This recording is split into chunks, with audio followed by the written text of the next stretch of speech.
Hey guys, and welcome to this video. We're going to be talking about the Meg 2 and its Rotten Tomato score. So before we get started, make sure you hit that subscribe button, hit that like button, stay up to date with all the movie news we have going on around here, guys.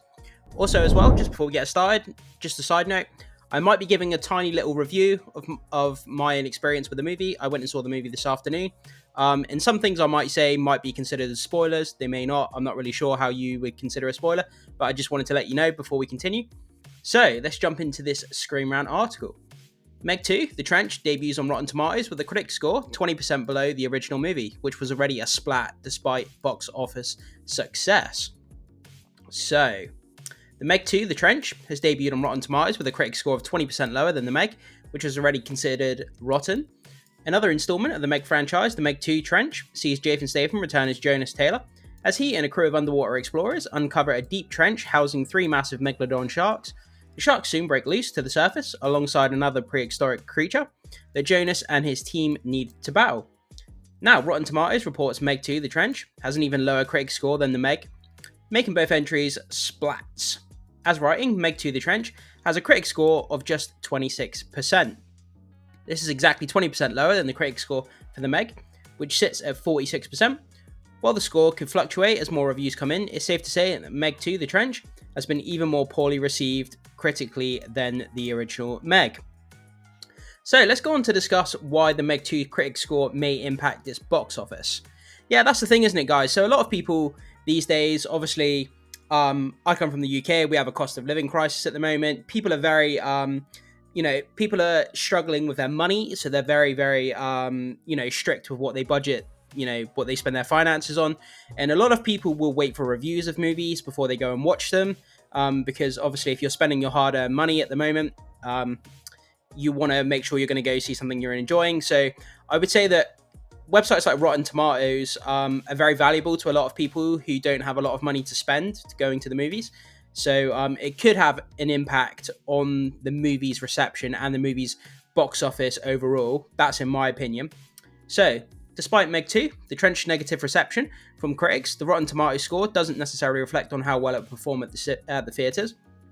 Despite having a low score of its own, The Meg was a box office success, earning $530.2 million worldwide on an estimate $130 million to $178 million budget.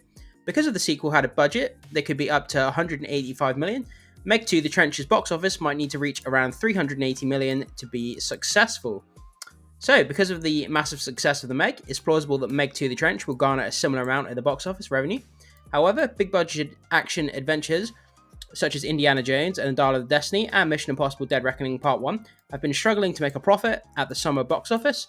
Thus, it's unclear if the Meg 2 Trench can replicate the Meg's success in the current theatrical climate.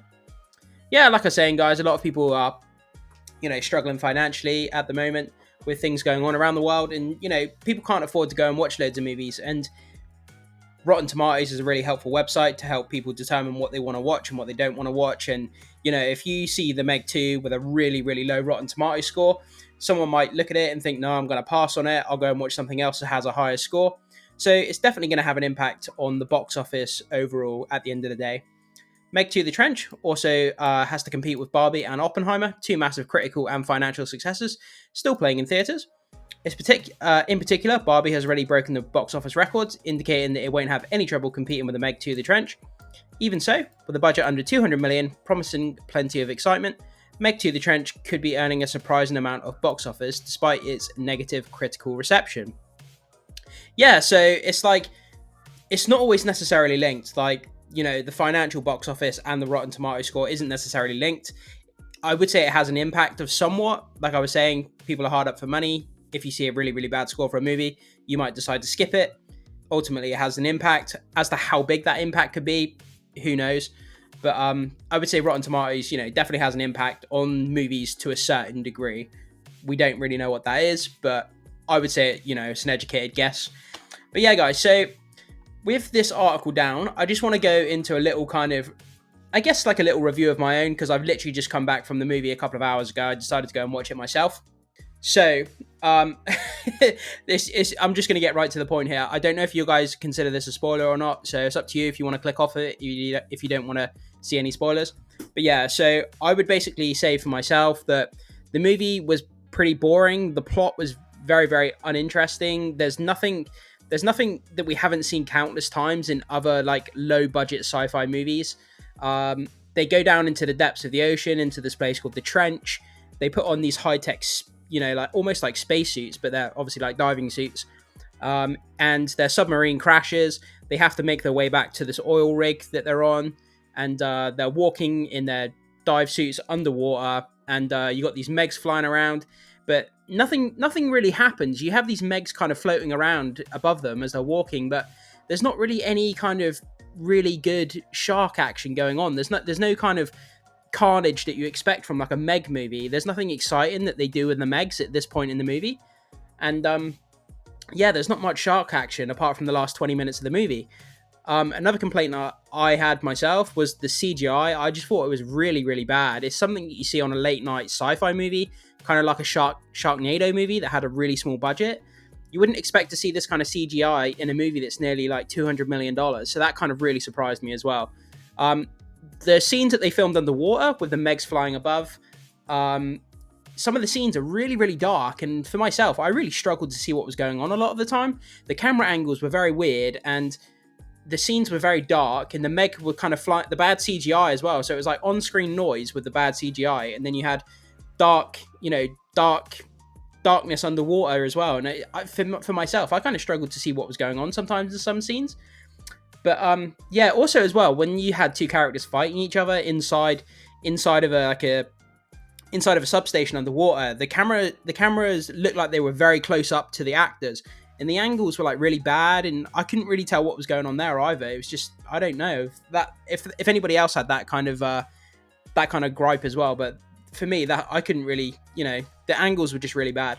But yeah, for me overall, I would give the score out of 5. I would give it a 2.